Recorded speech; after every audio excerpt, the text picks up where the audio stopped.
美も力も一日にしてならず、何事も継続が肝心だけど、それが一番難しいの。あんたはどうかしら？今日は俺の誕生日。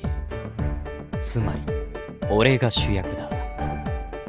さーて何をしてもらおう。そう身構えなくても君に無茶を頼んだりはしないさ。花から期待してない。祝ってくれるだけで十分嬉しいよ。ありがとう。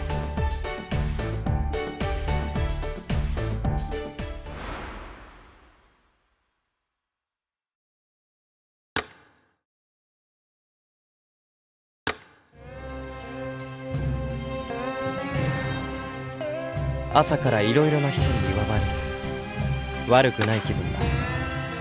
年に一度くらいなら俺が注目されてもいいだろう。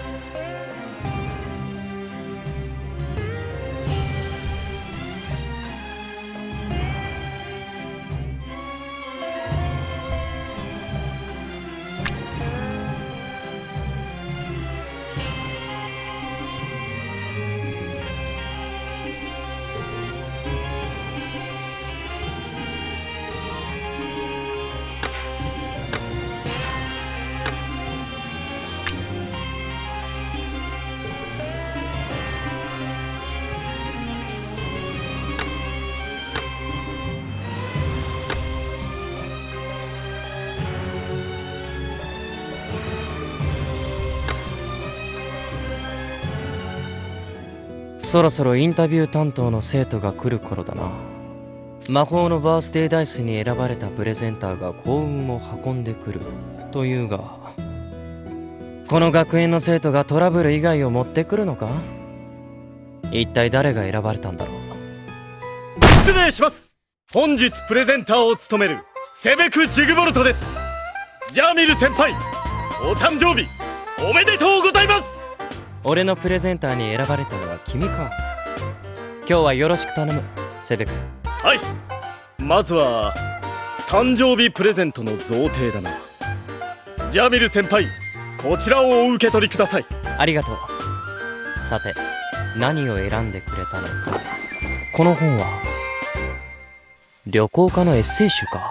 何々？へえ、著者は随分と多くの地域に行ったことがあるようだ。ジャミル先輩は一人旅に憧れているとのことだから、趣味に合いそうな本を選んでみた。そうか。正直プレゼントは期待していなかったが、この本は嬉しいよ。読むのが楽しみ。ただ大量に貼ってある付箋は何だ。本そのものは新品のようだが、歓喜の港か。映画の舞台になったことでも有名な都市だな。俺もいつか行ってみたいと思っていた。サムさんの話だと街の至る所で楽器の生演奏が聴けるらしい。歩いているだけでも楽しそうだ。あちこちにマーカーでラインが引いてある。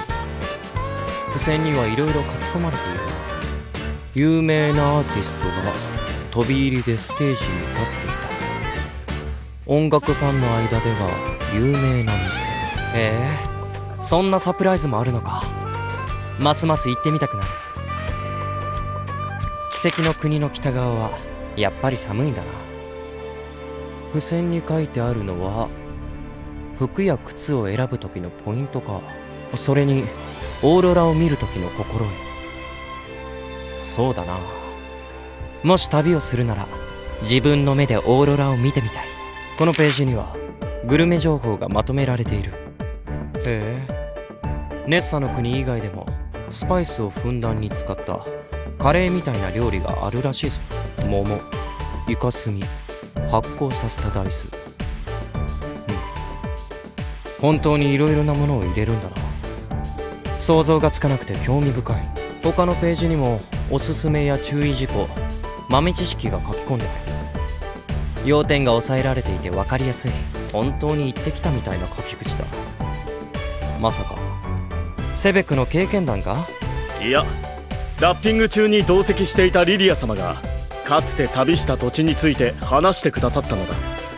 その貴重な話をぜひジャミル先輩に伝えたいと思い、僕が文章にまとめて付戦に記入した。僕の生まれた茨の谷に関する記述はないが、とても素晴らしい場所だ。いつか来訪してみてほしい。ああ、最高のプレゼントをありがとうセベク。リリア先輩にもぜひお礼を伝えてほしい。食レポの部分は見なかったものとして、いつか旅に出るときはこの本を相棒として連れて行くよ。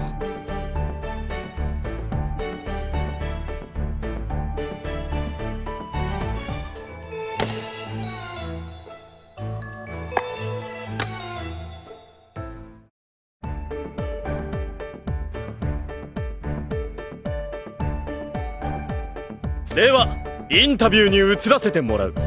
最初の質問だ。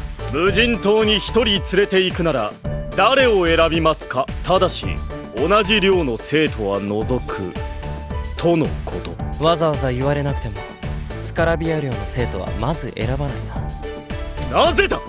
僕ならばまずは自分と同じディアソムニア寮生をと考えるが、まず前提条件が無人島なんだろう。スカラビアはどちらかといえばインドア派が多い。無人島で生き延びるには住居の確保、水や食料の調達に火起こし、他にもやるべきことは山積みだ。その上脱出手段を確保するなら慎重にメンバーを選ばないと。ほう。ジャミル先輩は救助を待つのではなく自力での脱出を試みるのか。ああ、無人島ということは虫の巣窟のはず。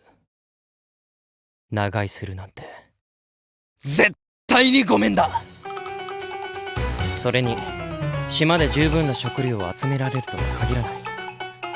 飢えて体力がなくなってからでは脱出は不可能だ。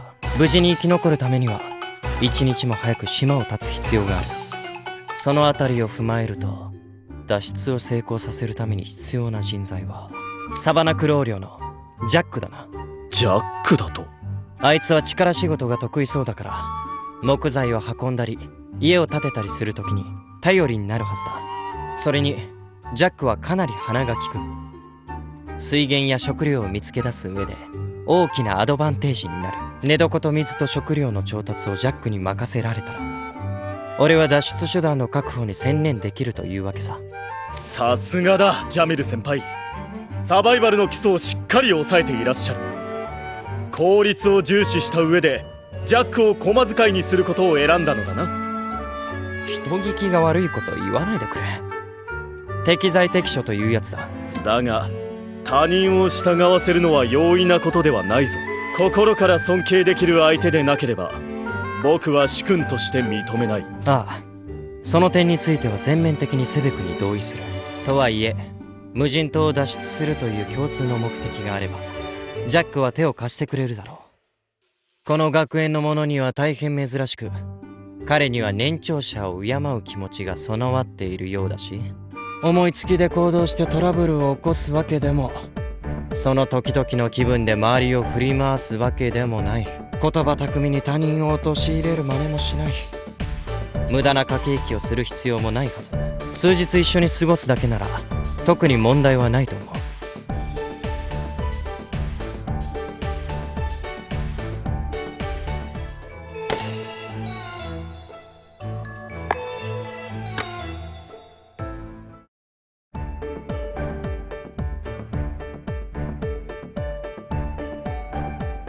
では次の質問に行くぞ。もしスカラビア寮以外の寮に入ることになったらどの寮を選びますか。天領か。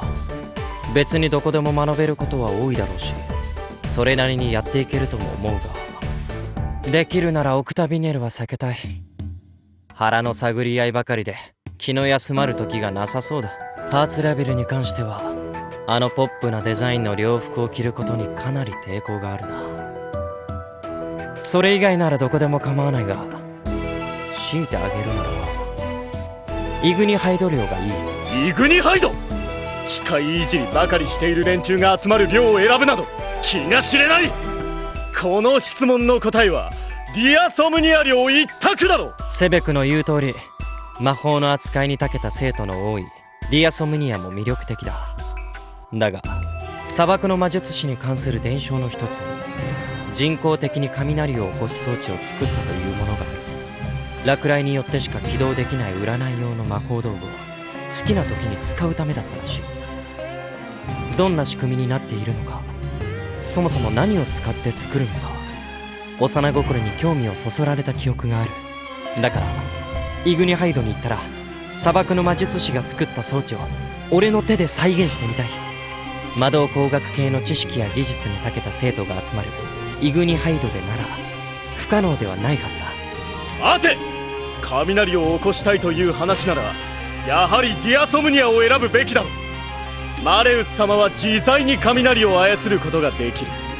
それに雷は茨の魔女の逸話で多く語られているものだ。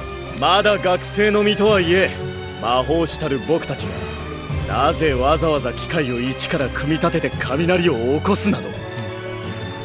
セベクの疑問はもっともだな。俺もその答えを知りたいんだ。グレートセブンに数えられる魔術師が大掛かりな装置を作ってまで何を占おうとしていたのか。実際に砂漠の魔術師に尋ねられない以上、やはり自分で装置を作るしかないだろう。よし、これでインタビューは終わりだな。俺はそろそろ。何を言っているジャミル先輩、まだ終わりではないぞ。むしろこの後がインタビューのメインイベント。プレゼンターとして最も重要な仕事だと聞いている。一体誰がこんな催しを考えたんだ。期限は定かでないが、誕生日を迎えた生徒のため幸運のギフトを贈る習わしなのだろう。ジャミル先輩が幸せな一年を過ごせるように、僕も誠心誠意プレゼンターの務めを果たさせてもらう。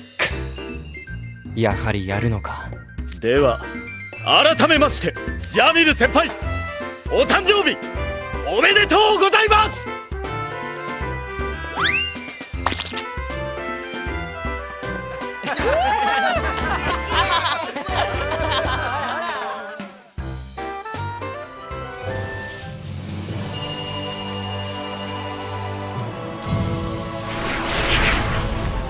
みんなが俺のために歌って踊る。こんな宴なら大歓迎だ。